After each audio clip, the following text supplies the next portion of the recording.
नाज़रीन अस्सलाम वालेकुम। नाज़रीन, पाकिस्तानी सियासत की एक रीत है कि रात गई बात गई, लेकिन फवाद चौधरी साहब ने जो आग लगाई, फवाद चौधरी साहब ने जो कंट्रोवर्सी पैदा की वॉइस ऑफ अमेरिका के अपने इंटरव्यू के साथ, और कल जो तू मैं हुई है कैबिनेट के अंदर, जहां फवाद चौधरी भी मौजूद थे, जहां फैसल वाडा ने बाज़ और मिनिस्टर्स के नाम लिए बगैर जो हमले किए, उससे जो सियासी हलचल पैदा हुई है, जो एक कंट्रोवर्सी ने जन्म लिया, उसकी बाज़गश्त आज भी पाकिस्तानी सियासत पे और पाकिस्तानी मीडिया पे बड़े वाज़ेह अंदाज में देखी जा सकती थी। आज फवाद चौधरी की और असद उमर साहब की मुलाकात भी करवाई है गालिबन उस्मान डार साहब ने। इस मुलाकात के हवाले से कोई प्रेस रिलीज़ तो हमारे सामने नहीं आई, लेकिन जो चीज़ हमें सुनने में आती है वो ये है कि असद उमर और शाह महमूद कुरैशी साहब दोनों ने ही वज़ीर आज़म पाकिस्तान जनाब इमरान खान साहब को अपनी वजाहत भी दी है, और शायद उन्होंने फवाद चौधरी के हवाले से प्रोटेस्ट भी किया। दोनों मिनिस्टर्स ने, दोनों सीनियर रहनुमाओं ने, असद उमर ने और शाह महमूद कुरैशी ने मीडिया पे कोई कमेंट नहीं किया, उन्होंने मीडिया से कोई बात नहीं की। ताहम फवाद चौधरी और फैसल वाडा मीडिया से बात करते रहे हैं, और फवाद चौधरी का ये इल्ज़ाम उन्होंने फिर दोहराया है। उन्होंने कहा, मैं इस बात पे कायम हूँ कि इस पार्टी के अंदर जो ये special assistants to prime minister हैं, जो अनइलेक्टेड हैं, SAPMs, इनकी तादाद बहुत ज़्यादा है और ये एक बहुत बड़ा मसला है। ये वही चीज़ है जो PTI के इलेक्टेड MNA राजा रियाज साहब ने एक और टेलीविज़न प्रोग्राम में भी दोहराई, जहां उनकी दुहाई यही थी कि ब्यूरोक्रेसी और मिनिस्टर्स इलेक्टेड MNAs और MPA की बात नहीं मानते। नाज़रीन, अब राजा रियाज साहब ने जो कुछ इस प्रोग्राम में कहा, उससे कहीं ज़्यादा खुल के राजा रियाज साहब ने दुहाई दी है PTI के बैक बेंचर्स के हवाले से। जनाब आरिफ निज़ामी साहब के प्रोग्राम में 92 न्यूज़ में आपसे थोड़ी देर पहले, मेरे पास वो टुकड़ा है नहीं वरना मैं आपको सुना था, लेकिन उनका कहना ये था कि ब्यूरोक्रेसी को वज़ीर आज़म ने खुद कह दिया है कि ये जो इलेक्टेड लोग हैं इनकी बात नहीं सुननी है। ये पाकिस्तान की सियासत में एक नई चीज़ हो रही है, जिसकी वजह से बड़ी नाराज़गी है, जिसकी वजह से बड़ी एक डिससेटिस्फेक्शन जो है वो PTI के बैक बेंचर्स में पाई जाती है। उन्होंने कहा कि मैं तो रिज़ाइन करने का सोच रहा हूँ। अब किस किस्म की सूरत है? यूँ तो आज गुलाम सरवर साहब ने भी बहुत ही अहम बात की है एविएशन मिनिस्टर ने PIA के हवाले से, लेकिन वो मैं फिर उसकी बात करूँगा। लेकिन इसी चीज़ के ऊपर मैं बात का आगाज़ करना चाहूँगा अपने पैनल के साथ। मुझे इस वक्त ज्वाइन कर रही हैं बैरिस्टर मलिका बुखारी साहिबा, जो बरतानिया में कानून की प्रैक्टिस करती रही हैं, इस वक्त पार्लियामेंट्री सेक्रेटरी हैं लॉ एंड जस्टिस की, पाकिस्तान तहरीक इंसाफ की रहनुमा है, मेरे साथ हैं इस वक्त एक वीडियो लिंक के ज़रिए। मुझे ज्वाइन कर रही हैं जनाब शर्मिला फारूकी साहिबा, MPA हैं, सिंध से हैं, पाकिस्तान पीपल्स पार्टी की प्रोमिनेंट रहनुमा हैं। मुझे ज्वाइन कर रहे हैं सेनेटर जावेद अब्बासी साहब, जो इससे पहले PMLN के रहनुमा हैं, PMLN के MPA भी रह चुके हैं एबटाबाद के इलाके से, और सेनेट की जो स्टैंडिंग कमेटी है लॉ के हवाले से उसे हेड भी करते हैं। Very warm welcome to all my guest. Barrister Malika Bukhari साहिबा, आपकी जमात के अंदर एक जो डिससेटिस्फेक्शन पाई जाती है प्राइम मिनिस्टर की पॉलिसीज़ के हवाले से कि प्राइम मिनिस्टर ने अपने आगे पीछे SAPMs का ढेर लगा लिया है, यही चीज़ फवाद चौधरी भी कह रहे थे, यही चीज़ अब राजा रियाज भी कहते नज़र आ रहे हैं। क्यों इतनी डिससेटिस्फेक्शन आपकी जमात में पाई जा रही है? इसकी अहमियत क्या है? Thank you Moeed for inviting me to your show. देखिए मोईद साहब, पहली बात तो ये है, जहाँ तक फवाद चौधरी साहब के बयान की बात है, कल भी पाकिस्तान के नेशनल टेलीविजन के ऊपर बहुत सारी देर ये बयान चलता रहा, इस पर बाज़ गश्त हुई, बड़ी गुफ्तगू हुई, और हम बारहा यही कह रहे हैं कि फवाद चौधरी साहब का बयान या किसी और मेंबरान पार्लियामेंट मोहतरम का बयान उनकी इनफरादी राय है, मजमूई राय नहीं है। फवाद चौधरी साहब हमारे लिए बहुत एहतराम हम उनका करते हैं, लेकिन उनकी इस स्टेटमेंट की हम कैबिनेट मेंबर हैं, पार्टी के इश्यूज को जी बिल्कुल है, लेकिन उन्होंने कहा है इंटरव्यू के अंदर कि ये मेरी इनफरादी राय है और शायद मैं गलत हो सकता हूं, और वो गलत है क्योंकि पाकिस्तान तहरीक इंसाफ एक आमिराना सोच नहीं रखती, इसलिए उनको इख्तिलाफ राय की जगह कैबिनेट मेंबर्स की इनफरादी राय हो सकती है क्या? आप तो बरतानिया से बैरिस्टर मलिका बुखारी, आप तो बरतानिया से बहुत काम करके आई हैं, आप सीनियर बैरिस्टर हैं। क्या कैबिनेट मेंबर्स की वेस्टमिंस्टर पार्लियामेंट्री सिस्टम के अंदर इंडिविजुअल राय होती है जो बैठ के वो टेलीविजन प्रोग्राम्स में दें? देखिए, फवाद चौधरी साहब ने वजाहत पेश कर दी कि ये मेरी इनफरादी राय है, ये मेरा अपना एनालिसिस है, उसी इंटरव्यू में कहा, तो ऑफ कोर्स हम उनकी बात के ऊपर यकीन करेंगे और वो इसके ऊपर स्टैंड बाय कर रहे हैं कि उनकी इनफरादी राय है। और पाकिस्तान तहरीक इंसाफ की जो पॉलिटिकल पार्टी है, उन्होंने कभी ये मजमूई राय नहीं ली किसी भी पाकिस्तान की पार्टी के लीडर के बारे में या वजीर आजम या पॉलिसीज के बारे में। पहली बात तो ये, और हमारी पार्टी की एक आमिराना सोच नहीं है, एक जमहूरी सोच है, और हमारी पार्टी के टेबल के ऊपर डिसेंट की, इख्तिलाफ राय की बहुत जगह है और ये चीज़ें पार्टी के अंदर होती हैं। अगर आप देखें हिस्टोरिकली पाकिस्तान मुस्लिम लीग नवाज के चौधरी निसार साहब की क्या उनकी डिस्पोजिशन थी, आप देखें कि चाचा और भतीजी के अंदर एक जंग है, दो धड़े हैं। पाकिस्तान पीपल्स पार्टी की, सिंध की पार्टी के अंदर किस किस्म के इश्यूज हैं, तो पार्टियों के अंदर इख्तिलाफ राय होता है, कभी कभी धड़े भी होते हैं, लेकिन ये कोई ऐसी हैरान कुन और कोई ऐसी अलार्मिंग सिचुएशन नहीं है। आई थिंक ये जमहूरियत का पार्ट है और इसको इतना फरोग देना, इसको इतना बढ़ावा देना, आई थिंक ये थोड़ी सी ज्यादती हो रही है। लेकिन ठीक है, शायद मीडिया के ऊपर हमारे बहन भाइयों के लिए ये जरा अहम है और ये मौजू जरा इंटरेस्टिंग है, तो इस पर डिस्कशन। देखिए कल डॉक्टर साहब, कल क्या बात हुई काबीना के अंदर? कल काबीना के अंदर चीनी के ऊपर बात हुई, आटे के ऊपर बात हुई, गंदम के ऊपर बात हुई, एक टीचिंग हॉस्पिटल के ऊपर बात हुई, लेकिन ये सारे अवामी। अच्छा चलिए, ये तो बता दें कि आज जो असद उमर की फवाद चौधरी की मुलाकात करवाई है उस्मान डार साहब ने जो मुलाकात कराई असद उमर फवाद चौधरी के, उसके हवाले से कुछ बता दें, वो क्या है प्रोसेस? देखिए डॉक्टर साहब, मेरे पास इस वक्त ऐसी कोई इन्फॉर्मेशन नहीं है कि दोनों के माबैन कोई मुलाकात हुई है, लेकिन अगर हुई भी है तो दोनों एक ही पार्टी के रहनुमा हैं। अगर दोनों आपस में गुफ्तो शनीद कर बात कर इशू को रिजॉल्व करना चाहते हैं तो इसमें कोई बुरी बात नहीं है। आई थिंक अच्छी बात है, इख्तिलाफ राय हुआ और दोनों अगर मिले हैं और आपस में बात की है तो आई थिंक ये भी बहुत अच्छी बात है और दोनों हमारे पार्टी के मोहतरम मेंबर्स हैं और अगर की है तो अच्छी बात है। और मेरे पास कोई इस वक्त वसूख से मैं नहीं कह सकती कि दोनों की मुलाकात हुई और मेरे पास ऐसी कोई अनफॉर्चुनेटली कोई ऐसी इंफॉर्मेशन नहीं है, तो मैं आपके प्रोग्राम से पे कह नहीं सकती कि क्या बात हुई, कहाँ मुलाकात हुई और वेदर ये मुलाकात हुई भी या नहीं। लेकिन अगर हुई है तो आई थिंक बड़ी खुशाइन बात है, पार्टियों के अंदर इख्तिलाफ के बाद बातचीत की जगह होनी चल रही है टेलीविजन चैनल्स के ऊपर। बहरहाल मुझे शर्मिला की तरफ, ठीक है, मुझे बैरिस्टर साहिबा शर्मिला फारूकी की तरफ आने दीजिए। शर्मिला फारूकी साहब, कल से पाकिस्तान तहरीक इंसाफ तमाम टेलीविज़न प्रोग्राम्स के अंदर एक बात को दोहरा रही है। वो ये कह रही है पीटीआई के लोग कि हम एक बुनियादी तौर पे मगरबी तर्ज की जमहूरी सियासी जमात हैं जहाँ पे लोगों की अपनी ओपिनियन भी होती है, जहाँ इख्तलाफ राय का खुल के इजहार किया जाता है। हमारे यहाँ डिसेंट है, हमारे यहाँ हमारा जो प्राइम मिनिस्टर है वो अपने सामने अपनी नुक्ताचीनी को बर्दाश्त कर लेता है। ये कोई डिनेस्टिक पार्टी नहीं है पीपल्स पार्टी या PMLN की तरह, जहाँ लोग नवाज शरीफ साहब से और आसिफ अली जरदारी से डर के रहते हैं, जहाँ लोगों को उनके सामने या उनके बारे में बात करने की हिम्मत नहीं होती है। क्या इस एक्सप्लेनेशन से आप एग्री करती हैं और आपकी पार्टी दर हकीकत एक डिनेस्टिक पार्टी है जहाँ कोई बोल ही नहीं सकता?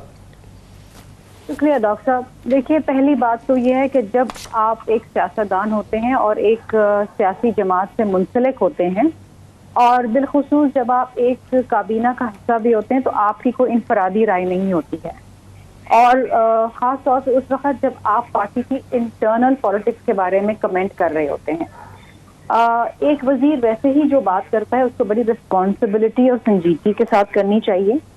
फवाद चौधरी साहब, मैं जहाँ तक समझती हूँ, उन्होंने हकायक पे मबनी बात की। इनकी जमात में इस किस्म के इशूज आज से नहीं हैं, शुरू दिन से हैं। हम भी सुनते आते हैं कि जनाब एक जहांगीर तरीन साहब का ग्रुप है, शाह महमूद कुरैशी साहब का ग्रुप है, फिर हम ये भी सुनते थे कि मरहूम नईमुल हक साहब, वो भी, उनका भी एक ग्रुप था। तो ये हकीकत सिर्फ ये है कि फवाद चौधरी ने बाहर आके मीडिया के सामने ये बात कर दी। धड़े पार्टीज के अंदर होते हैं, पॉलिटिक्स भी होती है, कंपटीशन भी होता है, लेग पुलिंग भी होती है, लेकिन जिस हद तक पीटीआई में होती है और नहीं, तो आप फिर मलिका बुखारी को सपोर्ट ही कर रही हैं ना। वो भी यही कह रही हैं धड़े भी होते हैं, ग्रुपबंदी भी होती है, लोगों की डिफरेंट ओपिनियंस भी होती हैं। आप ये भी कह रही हैं कि फवाद चौधरी जो कुछ कहा सही कहा, गलत भी कुछ नहीं कहा। इस हद तक नहीं होती कि आप पार्टी के स्ट्रक्चर को नुकसान पहुंचाएं और आप पार्टी की जो लीडरशिप है उसको नुकसान पहुंचाएं। तो फवाद चौधरी ने फिर नुकसान पहुंचाया? बिल्कुल नुकसान पहुंचाया। इस वक्त जहां पर वैसे ही एक पॉलिटिकल इंस्टेबिलिटी है, मुल्क में कोई काम, कोई चीज भी अपने नहज पे नहीं जा रही है, ना चीनी है, ना आटा है, ना पेट्रोल है, ना गैस है। कोरोना वायरस से लोगों की अमवात हो रही है, लोगों के पास अस्पतालों में जगह नहीं है। ऐसे माहौल के अंदर तो इस किस्म की बात मैं समझती हूँ नहीं होनी चाहिए थी। अच्छा। और इस वक्त कैबिनेट से एक आवाज आनी चाहिए थी, वो ये होनी चाहिए थी कि हमने इस वबा का मुकाबला करना है, किस तरीके से करना है, क्या प्लान ऑफ एक्शन है, क्या नेशनल स्ट्रेटजी है। एक कौमी यकजहती की आवाज आनी चाहिए। अब आप मुझे बताइए, एक शख्स जो कोरोना में मुब्तला है या अच्छा जो शर्मिला, अपने लिए राजा, एक अच्छा अस्पताल शर्मिला, में थोड़ा सा आगे मैं अगर चलूँ ना उसको कि क्या राजा मैसेज मिलेगा? राजा रियाज साहब ने तो ये दावा भी किया है कि नेशनल असेंबली के अंदर पार्टी में 20-22 लोगों का एक फॉरवर्ड ब्लॉक है पीटीआई के अंदर, आप भी मेंबर हैं आखिर एक असेंबली की, कोई ऐसी इतला है आपके पीपल्स पार्टी के पास? देखिए, इनके बहुत से अपने लोग ही इनसे नाला है। नदीम अफजल चंद साहब जो है, हालांकि हमारी जमात से गए, वो छुट्टी लेके चले गए, वो वापस नहीं आने वाले।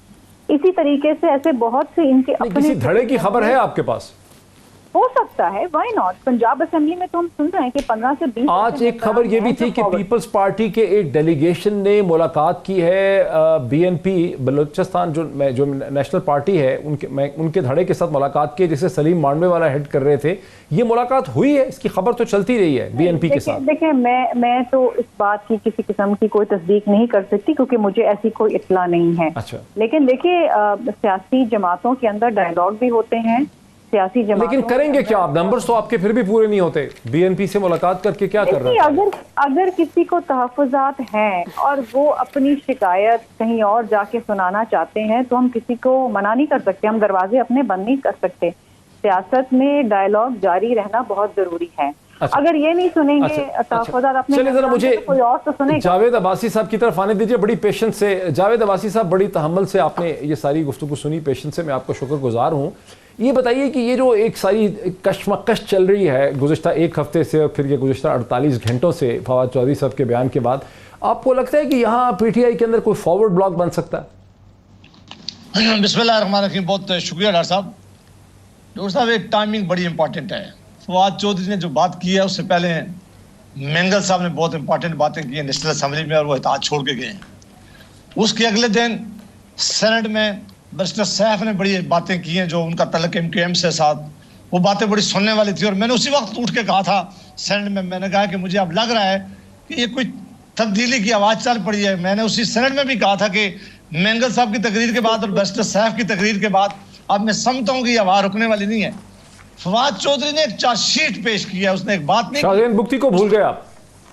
नहीं, मैं वो जो लोग अभी उस पर भी मैं आ रहा था, उन्होंने भी की, लेकिन चूंकि ये बड़ी जमातें जो दो थी जिनकी बड़ी एहताजी थी इनकी, और ये जो फवाद चौधरी साहब ने बात की है, उसने चार्जशीट की है। उसने बात सिर्फ नहीं की, उसने कहा कि हम डिलीवर करने में नाकाम हो गए हैं, अभी हमारे पास वक्त नहीं बचा, डिलीवर करने में इसलिए नाकाम हो गए। उन्होंने वजह बताई है कि हमारे अंदरूनी इतने झगड़े कि हम उन इशू पे तवज्जो ही नहीं दे सके जिस पे इमरान खान ने कौम से वादा किया था और जिस पे वोट लेके आए थे, लिहाजा उन इशू पे हम तवज्जो देने के काबिल ही नहीं रहे। फिर साथ ही उन्होंने कहा है, जो सबसे इंपॉर्टेंट बात है, उन्होंने कहा कि इमरान खान फेल हो गए एक अच्छी टीम बनाने में। ये चूंकि कैप्टन थे, कैबिनेट इन्होंने अच्छी बनानी थी, ये अच्छी कैबिनेट उतार नहीं सके, लिहाजा जो अवामी मसाइल थे, जो लोगों के बड़े मसाइल हैं, उन्हें हम हल करने में नाकाम हो गए। कोशिश कर रहे हैं कोई धड़ा बनाने की? पीएमएलएन कोशिश कर रही है किसी पीटीआई के अंदर एक धड़ा बन जाए? डॉक्टर साहब, पीटीआई के होते हुए किसी और को काम करने की अल्लाह के फजल से जरूरत नहीं है। ये अपने लिए खुद ही ये कार्रवाई अपने लिए करने के लिए बड़े तैयार बैठे हुए हैं। हमने इनको गिराने का कुछ नहीं कहा था। ये लेकिन फवाद की ये बातें देखें कि क्या फवाद ने सच कहा है? अगर सच कहा है तो उसके साथ खड़ा होना चाहिए। ये राजा रियाज साहब की बातें सुने, बाकी उनके जो लोग शर्मिला कह रही है कि उन्होंने पार्टी को नुकसान पहुंचाया। नहीं, बात क्यों? लेकिन शर्मिला कहती है उन्होंने अपनी पार्टी को नुकसान पहुंचाया, पार्टी डिसिप्लिन के खिलाफ था, क्या उनको करना चाहिए था ये? देखिए, ये मैंडेट पार्टी लीडर्स का है। अगर तो बात सच है, जिस तरह बखारी साहिबा कह रही है, और मुझे बड़ा एहतराम है बखारी साहिबा का, कि वो कहती है कि सच्ची बातें थी, सच्ची बातें सामने रखी हैं और हम उसे बर्दाश्त करेंगे। इसका मतलब है कि वहां कोई बोल इसलिए नहीं सका कि उन्होंने जो बातें की वो सच है। अगर सच ना होती तो आपका क्या ख्याल है कि कैबिनेट का वजीर इतने बड़ी बातें करके आज कैबिनेट में बैठा हो सकता था? ये कभी मुमकिन हो सकता है किसी भी कैबिनेट में? नहीं, तो आपकी पार्टी में तो कभी किसी ने नहीं की ऐसी बात। हमारी पार्टी में कभी ऐसा हुआ नहीं है, कभी ऐसा माहौल नहीं हुआ है। सबसे बेहतरीन एक्सपीरियंस लोग उतरे हैं, सबसे बेहतरीन डिलीवर किया गया। अच्छा, मैं फिर आता हूं आपके पास, सर साहब, मैं बड़ा एक इंपॉर्टेंट सवाल नहीं, मैं जरा मलिका को इस पे ले आऊं ना, फिर मैंने ब्रेक से पहले आपसे एक बड़ी इंपॉर्टेंट बात पूछनी है। मलिका बुखारी साहब, ये जो अचानक फॉरवर्ड ब्लॉक की बात राजा रियाज साहब ने छोड़ दी है, बाकी सब भी उम्मीद लगाए बैठे हैं, कोई आपको नजर आ रहा है? क्या आपकी पोजीशन है? कोई फॉरवर्ड ब्लॉक बन सकता है सेंटर में या पंजाब में आपकी पार्टी में? हाँ देखिए डॉक्टर साहब, देखिए ख्वाहिशात पे कभी कदगन नहीं लग सकती। ये मेरे मोहतरम कॉलीग हैं सेनेटर जावेद अब्बासी साहब, उनकी ख्वाहिश ज़रूर हो सकती है, वो ये चाह ज़रूर सकते हैं, ख्वाहिश भी कर सकते हैं कि पाकिस्तान तहरीक इंसाफ की हुकूमत अपने 5 साल कंप्लीट ना करे, पाकिस्तान तहरीक इंसाफ की हुकूमत के अंदर कोई एक फॉरवर्ड ब्लॉक बन जाए और जैसे ये कहते जा रहे हैं कोई इन हाउस चेंज आ जाए। लेकिन मुझे इनको बताना पड़ेगा कि ये सब ख्वाहिशात पूरी नहीं होगी, बिकॉज पाकिस्तान तहरीक इंसाफ के सारे मेंबरान पार्लियामेंट, हमारे सारे इत्तेहादी इमरान खान साहब की क़यादत में मुत्तहद हैं। देखिए इख्तलाफ होता है, इख्तलाफ क्यों होता है मैंने आपको बताया है और आपने भी निशानदही की है कि मौरूसी सियासत के मुतहम्मिल नहीं है हम, मौरूसी सियासत को फरोग नहीं देते। जहां पे मौरूसी सियासत नहीं होती वहां इख्तलाफ राय जरूर होता है और हम उसको बर्दाश्त करते हैं, लेकिन उसके बाद सब वजीर आजम इमरान खान की क़यादत में यकीन रखते हैं। जहां तक एलायंस की बात है, देखिए BNP मेंगल और के साथ मुलाकात हुई, परवेज खटक साहब की मुलाकात हुई, साथ में असद उमर साहब की भी मुलाकात हुई और इश्यूज को रिजॉल्व कर रहे हैं। देखिए उनका बुनियादी इशू क्या है कि मुआहदों के ऊपर हमने अमल नहीं किया। देखिए हम उनकी सारी तरजीहात को मानते हैं, उनके तहफ़्फ़ुज़ात को भी मानते हैं, जो रफ्तार है मुआहदे पूरे होने की उसके ऊपर इख्तलाफ है और इंशाअल्लाह हम उनके जो इख्तलाफात हैं उनको हम समझेंगे, उनको दूर भी करेंगे और आप देखेंगे कि वापस तहरीक इंसाफ के साथ इत्तेहाद में आएंगे और ये पार्टी अपने मंशूर को आगे बढ़ाएगी अपने मेंबरान के साथ और अपने एलाइज के साथ भी।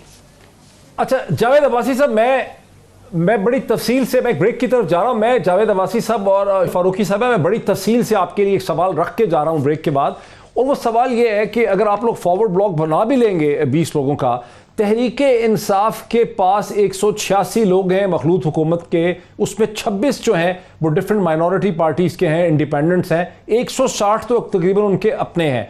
PMLN के पास 84 लोग अपने हैं, PPP के पास 55 अपने हैं, फिर MMA के कुछ लोग हैं, मिला के सारी ऑपोजिशन जो है और ANP वगैरह मिला के कोई मेरा ख्याल है 156 लोग बनते हैं। अगर कोई सारी पार्टीज भी PTI को छोड़ दें, फॉरवर्ड ब्लॉक भी बन जाए, तो हुकूमत फिर भी बड़ी मुश्किल है बनानी। अगर बन जाएगी तो सस्टेन नहीं हो सकती, उसके अंदर 6, 7, 8 किस्म के धड़े होंगे, तो फिर क्या हासिल करेंगे कोई फॉरवर्ड ब्लॉक से? या ये जो सारी बहस हो रही है इस पर PTI को कितना एक प्रैक्टिकली खतरा है, इस पर ज़रा बात करना चाहूँगा। मैं चाहूँगा जावेद अब्बासी साहब का भी और शर्मिला फारूकी साहबा का भी इस पर हम एक पर्सपेक्टिव ले लें, PPP का भी PMLN का, आफ्टर द ब्रेक।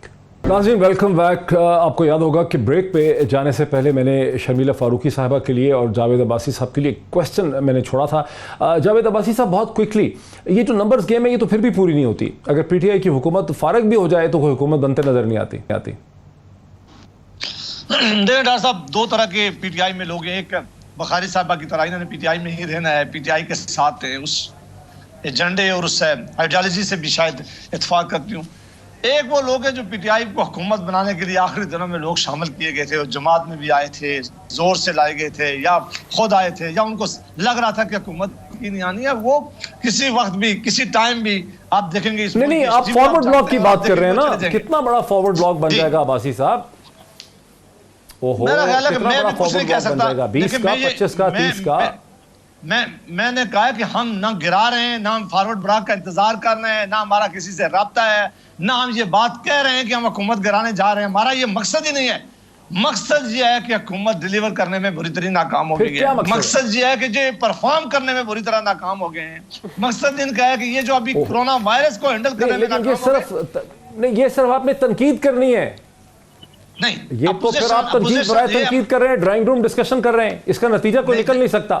देखें, नतीजे का क्या मतलब है कि आप हमसे ये तवक्को करते हैं कि हम कोई गैर आईनी तरीका अख्तियार करें? वो बिल्कुल हम नहीं करेंगे। ना ही हमें इनके किसी आदमी से राब्ता करने की मैं तो पूछ रहा हूं आपसे कि करेंगे क्या आप लोग? ये मुझे लग रहा है कि जो फवाद चौधरी ने कहा है वो बिल्कुल ठीक है कि ये हुकूमत शायद वो बकौल फवाद चौधरी की कि हम शायद 6 महीने मुकम्मल नहीं कर सकते। फ्यूचर में क्या होगा मैं उसको इस स्टेज पर प्रिडिक्ट करना नहीं चाहता। वो आने वाले वक्त जो अनफोल्ड इवेंट खुद अनफोल्ड होंगे और फिर उस वक्त तबसरा करेंगे। शर्मिला फारूकी साहिबा, अगर PTI की हुकूमत, इमरान खान की हुकूमत परफॉर्म नहीं करेगी, बजट ठीक नहीं होंगे, टैक्सेस इकट्ठे नहीं कर सकेंगे, एक्सपोर्ट नहीं बढ़ेंगे, एम्प्लॉयमेंट जनरेट नहीं कर सकेगी, डॉलर ऊपर जाता रहेगा, तो जाहिर है कि इलेक्शन में इनको बहुत बड़ी नाकामी हो जाएगी। लेकिन जब हम फॉरवर्ड ब्लॉक्स की बात करते हैं, नाराजगियों की बात करते हैं, 160 इनके मेंबर हैं, 26 उनके एलाइज हैं, पीपीपी के पास 55 लोग हैं, पीएमएलएन के पास 84 लोग हैं। सारी जमातें इकट्ठी कर लें, सबको मिलके भी अगर एक गवर्नमेंट बना दे पीटीआई को गिरा के इमरान खान के बजाय किसी और को, तो इंतहाई वीक गवर्नमेंट होगी, वो तो 6 महीने नहीं चल सकेगी। डॉक्टर साहब, let me make one thing very clear कि पीपल्स पार्टी कोई भी गैर आईनी कदम नहीं उठाएगी, ना कभी उठाया है। तो मुलाकातें क्यों कर रहे हैं? नहीं, देखिए सियासत में तो क्या मुलाकातें, डायलॉग तो जारी रहना चाहिए। वैसे ही दिल पिशावरी है, क्या है ये? देखिए अगर इनके अपने मेंबरान को तहफ़्फ़ुज़ात हैं और वो अपने तहफ़्फ़ुज़ात का इजहार करना चाहते हैं तो हम दरवाजे बंद नहीं कर सकते। नहीं तो आप साइकियाट्रिक कैथारसिस कर रहे हैं उनका, लेकिन आप उनको साइकोलॉजिकल सपोर्ट दे रहे हैं कि हम किसी को तोड़ने की कोशिश कर रहे हैं या हम किसी को गैर आईनी इक़दाम पे मजबूर कर रहे हैं या उनको इनकरेज कर रहे हैं। देखिए इनकी हुकूमत गिराने की किसी को जरूरत नहीं है, इनकी हुकूमत गिर चुकी है। आपने खुद ही अभी अपनी इस बात में बड़ा बुलंद बाला ये बात अया की है, ना पेट्रोल है, ना गैस है, ना चीनी है, ना आटा है, ना इनकी कोई स्ट्रैटेजी है कोरोना वायरस के हवाले से। खैबर पख्तूनख्वा के अंदर आप हाल देखें, डॉक्टर्स अगर वहां पर पर्सनल प्रोटेक्शन इक्विपमेंट मांगते हैं तो वहां पर उनको मारपीट की जाती है। डॉक्टर्स अगर कोई मशवरा देते हैं तो कहा जाता है कि सियासत है।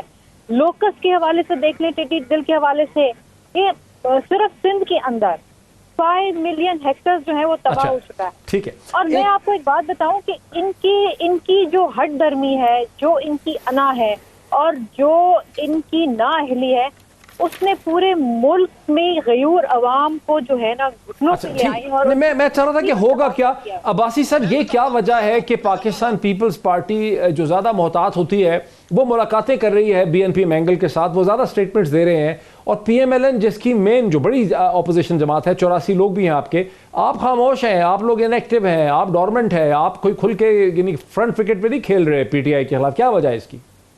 देखिए हम क्या कह रहे हैं और हमारी लीडरशिप भी कह चुकी है और हम भी कह रहे हैं कि ये मुल्क की सूरत हाल में इस हुकूमत से नहीं चलाया जा सकता और ये मुल्क क्राइसिस में चला जाएगा, और क्राइसिस में चला गया और बजट जो है हमारा नेगेटिव हो चुका है।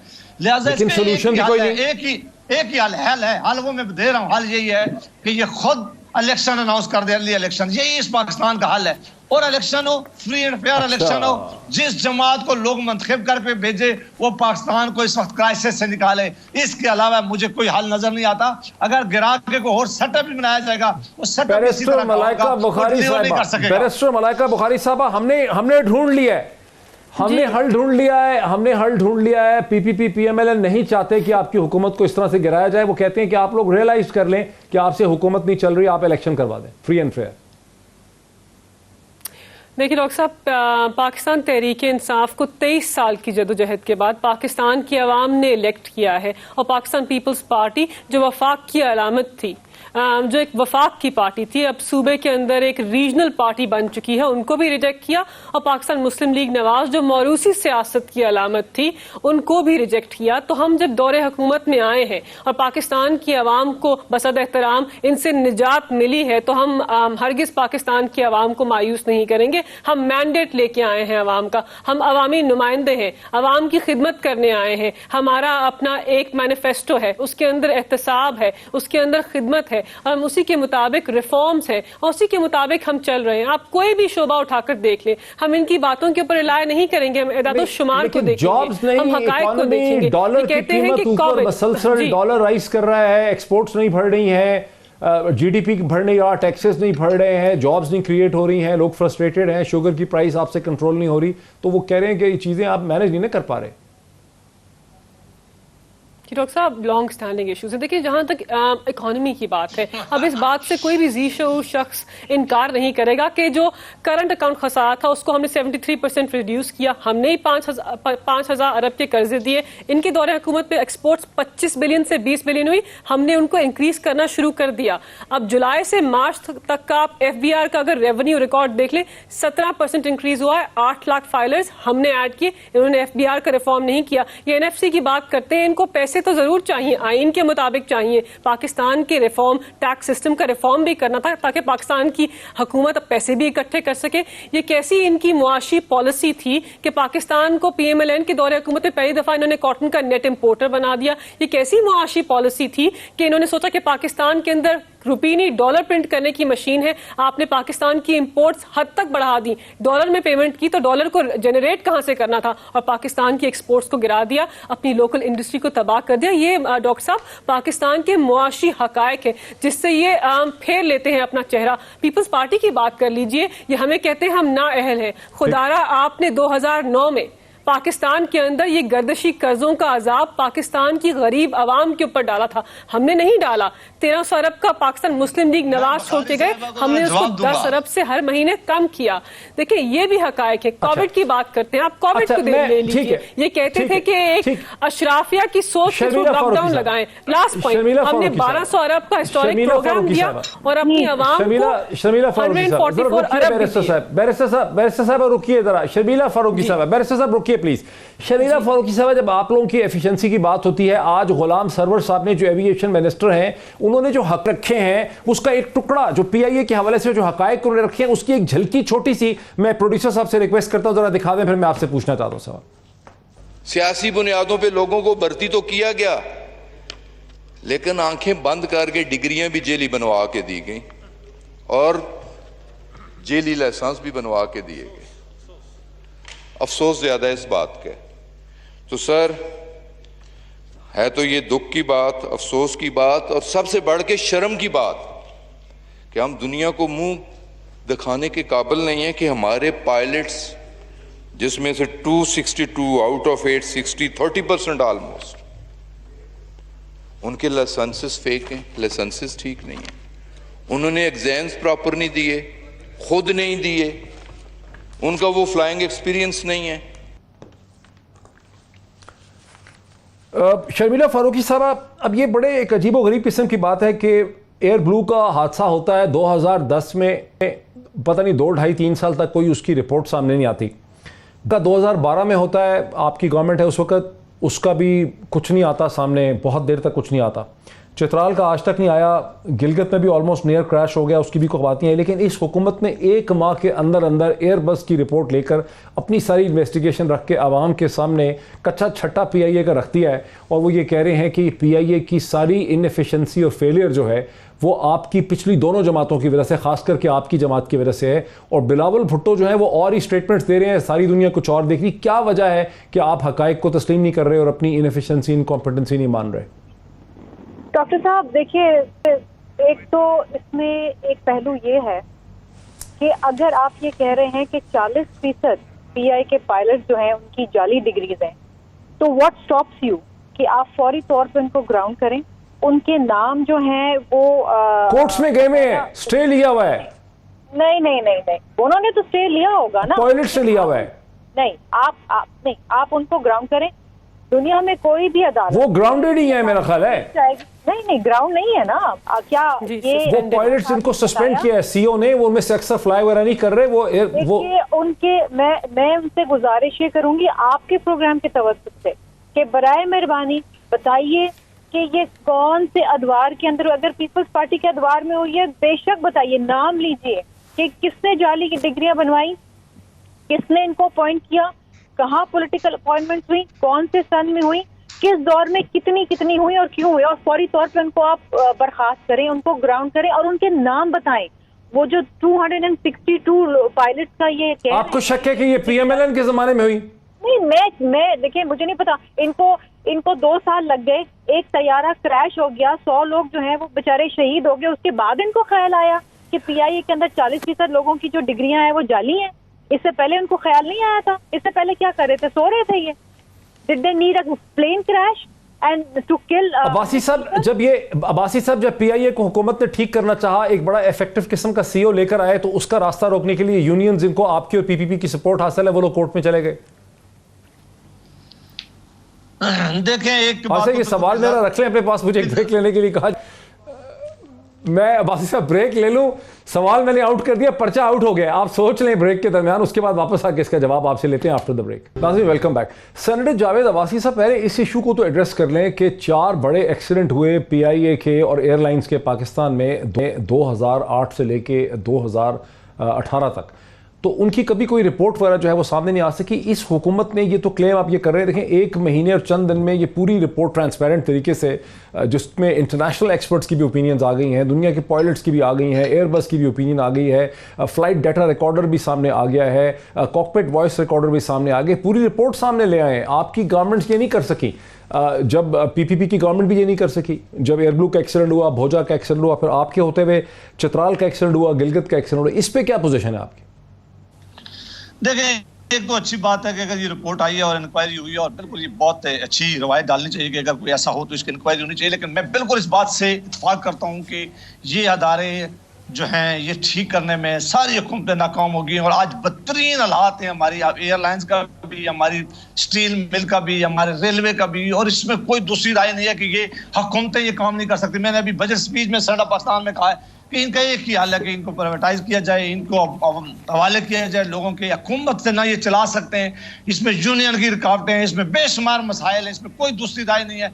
जब हमारा वक्त था तो ये 14,000 का नुकसान कर रहे थे, आज ये 28,000 रुपए का नुकसान कर रहे हैं, जिसको ये वो पैसा है जो खर्च करना चाहिए हमें एजुकेशन पे, हेल्थ पे। और सर्विस देखेंगे PIA में कोई बैठने के लिए तैयार नहीं है, ना ये इसकी कोई टाइमिंग है, जहाज गिरते हैं दुनिया में। ये एयरलाइन जो हम PIA की एमिरेट्स एयरलाइन, इन्होंने जाके इसको किया था, शुरू किया था, उनका एक एक्सीडेंट हुआ और कोई जानी नुकसान नहीं हुआ, और हमारे अभी तक कोई 38 या 39 एक्सीडेंट हो चुके हैं और मेजर नुकसान हो गए।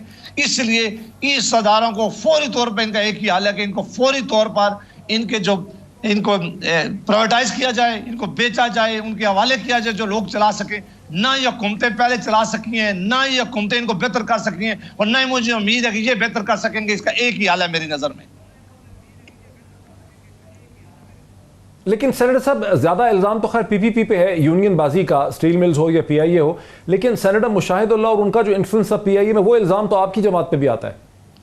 नहीं, मुशाहिदुल्लाह साहब ने कभी रुकावट नहीं बात डाली है। हमारे वक्त में हमारी हुकूमत ने एक दफा शुरू किया था, ये बदकिस्मती हो गया कि यहाँ कुछ चीजें मुकम्मल नहीं हो सकती, लेकिन हमारा कंसीडर उस वक्त भी ओपिनियन यही था कि हम नहीं चला सकते और ये मुमकिन नहीं है। लेकिन ये जरूर है कि उस वक्त प्राइवेटाइज नहीं हो सके, उसकी कई वजह है कि उस पर प्रोग्राम किया जा सकता है, लेकिन हम ना रुकावट बने, ना हम यूनियन के आगे कभी गिरे। मैं समझता हूँ कि इन अदारों को तबाह करने में यस यूनियन का भी किसी हद तक बड़ा रोल रहा है और है, लिहाजा इनके खिलाफ एक्शन अगर करेंगे भी तो ये हुकूमत भी कुछ नहीं कर सकती। बस इसका एक ही हाल है कि जो दुनिया में जो एक मुसलमा असूल है कि हुकूमतें बिजनेस नहीं कर सकती, ये किसी और के हवाले की जाए और प्राइवेटाइज की जाए। अच्छा, शर्मिला फारूकी साहब के बिलावल भुट्टो कह रहे हैं कि एक आज़ादाना इंडिपेंडेंट इंक्वायरी होनी चाहिए इस एक्सीडेंट की, लेकिन सूरत हाल ये है कि एयरबस की टीम एग्जामिन कर चुकी है, इंटरनेशनल पायलट्स अपनी ओपिनियन दे चुके हैं, फ्लाइट डाटा रिकॉर्ड सामने आ चुका है, कॉकपिट वॉइस रिकॉर्ड सामने आ चुका हुआ है, जो बातचीत हो रही थी कंट्रोल टावर के साथ वो सामने आ चुकी है। ये तो बिल्कुल ट्रांसपेरेंट है। क्या PPP और बिलावल भुट्टो हकीकत को एक्सेप्ट करने से तस्लीम नहीं कर पा रहे? डॉक्टर साहब, हकीकत को तस्लीम करने की बात नहीं है। सिविल एविएशन वाले खुद ही अपनी इंक्वायरी कर रहे हैं। इट्स वेरी इजी कि आप एक मरहूम पायलट के ऊपर सारा मलबा डाल दें, ठीक है। अगर आप नहीं मानते कि पायलट एरर है? नहीं, पैल्पा भी इसके ऊपर एतराज कर रहा है। आपने क्यों नहीं पैल्पा के किसी नुमाइंदे को इसके अंदर शामिल किया? आप इंटरनेशनल पायलट एसोसिएशन वालों को इसके अंदर शामिल करें। देखिए, क्या कोई हर्ज नहीं है। जितनी तो पोजीशन, आपका पोजीशन है क्या? आप समझते हैं कि ये इन्वेस्टिगेशन ठीक नहीं हुई?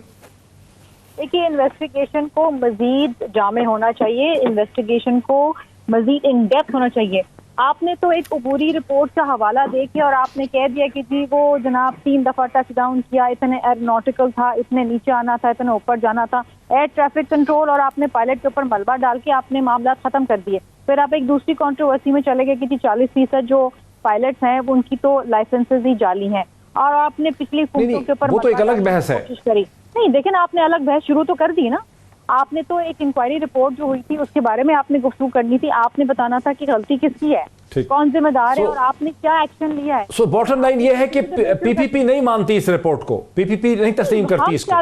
नहीं, ये देखे ना, ये तो हम शुरू दिन से कह रहे हैं। इस रिपोर्ट आने से पहले जो गुफ्तगू की जा रही थी, पहले दिन से, जिस दिन क्रैश हुआ उस दिन से ये कहा जा रहा था कि पायलट एरर, पायलट एरर। अब पायलट साहब तो जो है वो अल्लाह को प्यारे हो गए, वो तो नहीं जवाब दे सकते। तो ये तो बहुत आसान है कि आप हर चीज पायलट पर डाल दें। अब आप कह रहे हैं कि जी वो परेशान थे कोरोना वायरस की वजह से, उनके घर में लोग मुतासिर थे, वो खैर बेकार है डिस्कशन। देखे ना, यही तो बात है, वो ऑब्जेक्टिव नहीं है, बेकार बात है ना, ये बात नहीं, वो पायलट्स की वो वाली बातें ऑब्जेक्टिव नहीं है, बिकॉज वो तो पायलट ऑटो पे होता है, जहाज कुछ नहीं। अच्छा, एक इशू ऐसा है शर्मिला जी, वो रह जाएगा इशू। वो इशू ये है कि ख्वाजा आसिफ साहब को भी नैब ने बुला लिया है सियालकोट हाउसिंग सोसाइटी के हवाले से। ख्वाजा आसिफ साहब जो हैं वो अब अपोजिशन के वाहिद रहनुमा थे जो बहुत ज़्यादा बोल रहे थे। मैं एक थोड़ा सा टुकड़ा आपको दिखाता हूँ चंद दिन पहले ख्वाजा आसिफ साहब ने असेंबली में क्या कहा बजट की तकरीर में। आज 2 साल के बाद डाई हार्ड सपोर्टर जो हैं वो इनको डिफेंड नहीं कर पा रहे। हमारी इकोनॉमी ऑलरेडी सिंक हो चुकी थी जब कोरोना यहां पे आया है। ये लिक्विडेटर हैं, ये हो गया स्टेट बैंक का गवर्नर हो गया, ये हमारी इकोनॉमी के, हमारे वतन के लिक्विडेटर हैं आईएमएफ की तरफ से आए हुए। और अब लिक्विडेटर भी नहीं रहे, अब ये अंडरटेकर्स बन गए हैं। ये इंटरिम बजट है, ये एक मिनी बजट और आएगा और टैक्सेस भी लगेंगे। आप क्यों लेके आते हैं इन मर्सनरीज को? मालिका बुखारी साहिबा, ये क्या वजह है बैरिस्टर साहिबा कि जो ऑपोजिशन का लीडर कहीं कोई बोलता नजर आता है उसको नैब बुला लेती है, ये क्या माजरा है?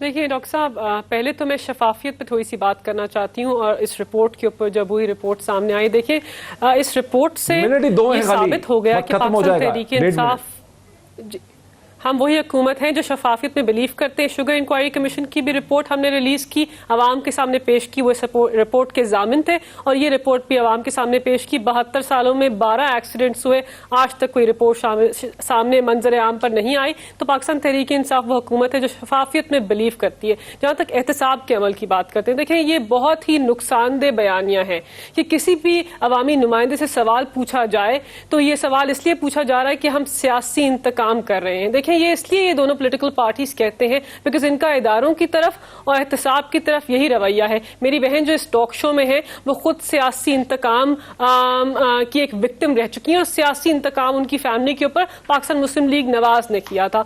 बात यह है कि पाकिस्तान तहरीक इंसाफ इदारों की आज़ादी में बिलीव करते हैं। हमने आके इदारों को आज़ाद किया है और हम चाहते हैं कि वो लोग जो पाकिस्तान के अवाम के पैसों के जामिन हैं वो जवाबदेह हों उन पैसों के यूजेज के लिए। और ये जमहूरियत के अंदर एक बहुत अच्छी रिवायात है और जमहूरियत के अंदर पाकिस्तान के कानून के मुताबिक पाकिस्तान के अवामी नुमाइंदों का एहतसाब होना लाजिम है। मैं लंदन में रह चुकी हूं और ठीक है बहुत वेरिएशन है दोनों कंट्रीज में, लेकिन वहां लोगों को स्पीडिंग टिकट के ऊपर भी, छोटा झूठ बोलने के ऊपर भी अवामी नुमाइंदों के ओहदे से मुस्ताफी होना पड़ता था। और यहाँ पर आप अरबां रुपए की, करोड़ों रुपए की पाकिस्तान की आवाम के पैसे की चोरी, आपका मौकफ आ गया, वक्त बिल्कुल खत्म हो चुका है, मेरा वक्त खत्म हो गया। बैरिस्टर मलाइका बुखारी साहिबा का, शर्मिला फारूकी साहिबा का और जावेद अब्बासी साहब का बहुत शुक्रिया। नाज़रीन, इंतहाई तेज़ो तुंद बहस, जो कई इशूज़ हमने, कई सवालात हमने उठाए, उसके जवाब हमने लेने की कोशिश की।